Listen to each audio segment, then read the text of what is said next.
সজীব ওয়াজেদ জয় কেন এ সময়ে হঠাৎ করেই দ্রুত আমেরিকার সিটিজেনশিপ নিলেন? কেন একটু অপেক্ষা করলেন না? তাহলে কি সত্যি আর বাংলাদেশে ওনার ফিরে আসার কোনো সম্ভাবনা নেই? সব আশা কি তবে শেষ? বঙ্গবন্ধু পরিবারের শাসনের অবসান কি এখানেই? এই প্রশ্নগুলো এখন অনেকের মনেই ঘুরপাক খাচ্ছে। তবে এর সোজাসাপটা উত্তর দেওয়া সহজ নয়, কারণ বাংলাদেশের রাজনীতির হিসাব এটা বড় জটিল। অনেক সময় তা গণিতের চেয়েও জটিল হয়ে ওঠে। তবে রাজনীতিতে শেষ বলে কিছু নেই। বাংলাদেশের যে কোনো রাজনৈতিক দল নিজেদের সুবিধার জন্য প্রয়োজনে জোর করে সজীব ওয়াজেদ জয়কেও ফিরিয়ে আনতে পারে। এটা কোনো অসম্ভব ঘটনা নয়। জামাত নিয়ে যাদের এত কথা, এটাই সেই জামাত যারা একসময় আওয়ামী লীগের বন্ধু ছিল, আর বিএনপি তো তাদের মন্ত্রী বানিয়েই ছেড়েছিল। যারা আজ মুক্তিযোদ্ধার চেতনা বলে বলে শরীরে বিদ্যুৎ সৃষ্টি করেন, মুখ দিয়ে ধোঁয়া ছাড়েন, তাদের এই চেতনা একটা ব্যবসা ছাড়া কিছু নয়। এই লোকগুলো যুদ্ধ করেনি, দেশকেও ভালোবাসে না। ওদের ব্যাংক হিসাব দেখে নিন, খোঁজ নিয়ে জানুন বিদেশে তাদের কত সম্পদ, কত বাড়ি। কিভাবে হয়েছে এ সম্পদ?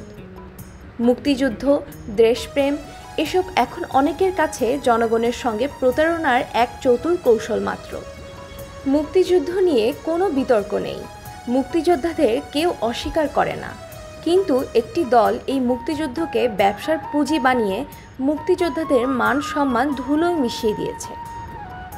মুক্তিযোদ্ধারা সর্বকালের সর্বশ্রেষ্ঠ সন্তান, আর রাজাকারেরা নিকৃষ্ট নির্লজ্জ প্রাণী। এটা ছিল, এটা আছে, এটা থাকবে। এবার আবার আসি সজীব ওয়াজেদ জয় প্রসঙ্গে। একদিকে আওয়ামী লীগের রাজত্ব শেষ, অন্যদিকে নিজের পরিবারে অশান্তি, দেশের সেনাবাহিনী ও প্রশাসনের সঙ্গে সম্পর্কের অবনতি, মায়ের বিরুদ্ধে একের পর এক মামলা, বড় বড় নেতাদের একে একে গোপনে দেশত্যাগ। তার সঙ্গে যুক্ত হয় প্রেসিডেন্ট ট্রাম্পের আমলে আমেরিকার ইমিগ্রেশন নীতির পরিবর্তন। এই পরিবর্তনে অনেকেই গ্রিন কার্ড থাকা সত্ত্বেও নিরাপদ নন। জানা গেছে এসব মিলিয়ে সজীব ওয়াজেদ জয় কিছুটা ভীতু হয়ে পড়েন। তাই সময় নষ্ট না করে তিনি আমেরিকার নাগরিকত্ব গ্রহণ করেন। এটাও একটা পলিটিক্স, কিন্তু নাগরিকত্ব গ্রহণ মানেই সব শেষ নয়, যদি না বাংলাদেশে এ নিয়ে কোনো নির্দিষ্ট আইন থাকে। তিনি চাইলে নাগরিকত্ব ত্যাগ করে আবারও প্রধানমন্ত্রী হওয়ার পথে এগোতে পারেন, যদিও এই বিষয়ে নিশ্চিতভাবে কিছু বলা কঠিন। তবে দেশের প্রধান দলে ওনাদের বন্ধুর অভাব নেই, যা সবার জানা, এবং এটুকু আমি জানি বাংলাদেশে সবই সম্ভব। সজীব ওয়াজেদ জয় আপনি একটু অপেক্ষা করলেই পারতেন। এই নির্বাচনে যে দলই ক্ষমতায় আসুক, দুর্নীতিতে তারা আপনাদের ছাড়িয়ে যাবে। আর যদি তারা এ পথ নেয়, তবে দেশের মানুষ যখন নতুন শাসকদের অত্যাচারে অতিষ্ঠ হবে, তখন আপনাদের জন্য আবার ফিরে আসার পথ তৈরি হবে। বাংলাদেশের সংবিধান এটা অনেকটা কলা পাতার মতো। একবার আপনার মা বদলেছেন, একবার আপনি বদলাবেন, আর যদি কোনোদিন আপনার সন্তানের হাতে ক্ষমতা আসে, সেও বদলাবে। যে আদালত আজ আওয়ামী লীগকে নিষিদ্ধ করেছে, একদিন সেই একই আদালত বলবে ওই রায় ভুল ছিল। আপনাদের পাশে দাঁড়াবার মতো মানুষ এখনও আছে। বিএনপির ফজলুর রহমানের বক্তব্য শুনলেই সেটা বোঝা যায়। আপনারা আবার ফিরবেন, তারা আবার আপনাদের ডাকবে।